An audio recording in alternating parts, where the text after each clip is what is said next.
Sid, you're 31. The next Olympics are 2022. Do you have your eyes on that and thinking that you'd like to be there if NHL players go back?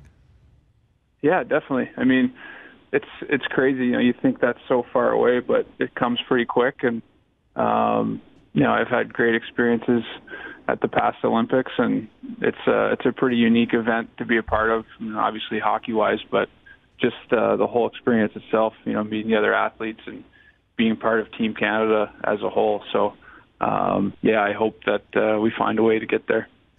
So now my question is, you've had some pretty neat commercials. Who's your favorite co-star, Marc-Andre Fleury or Nathan MacKinnon?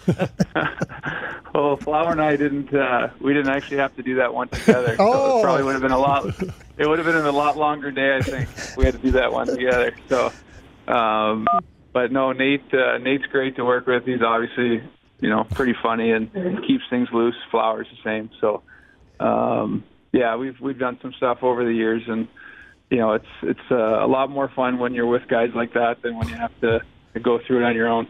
Sid, you've played for Mike Babcock before, and I thought, in the World Cup in 2016, and especially the Olympics in 2014, that team was really buttoned down defensively.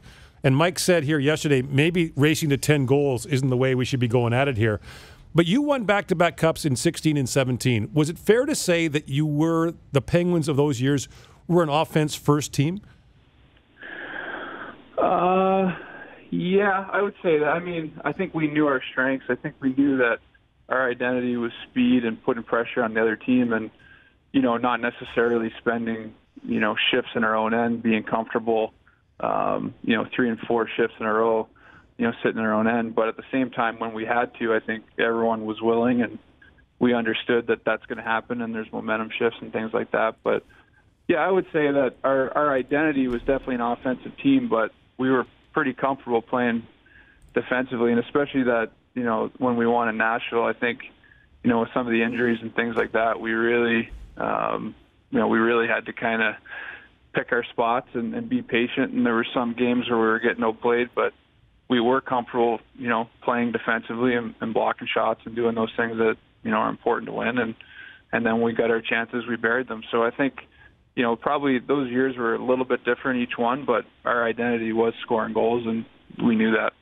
Sidney Crosby's joining us here on Leafs Lunch, and as someone who's won a cup or 2 or 3, you know what it takes to win a Stanley Cup. And I'm just curious because we give our thoughts and our opinions on what makes up a great team and how we think it needs to be constructed to win the NHL's ultimate prize.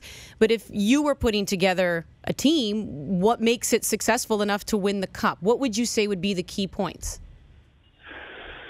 I put me on the spot. I think depth. I mean, depth is huge. You need different guys to contribute, and obviously, your top guys have to come up with big plays, whether it's your goaltender or getting a big goal when you need it. But at the end of the day, over the course of a series, sometimes the top guys are going to cancel each other out. You need that big goal from maybe an unlikely hero, and I think special teams are big.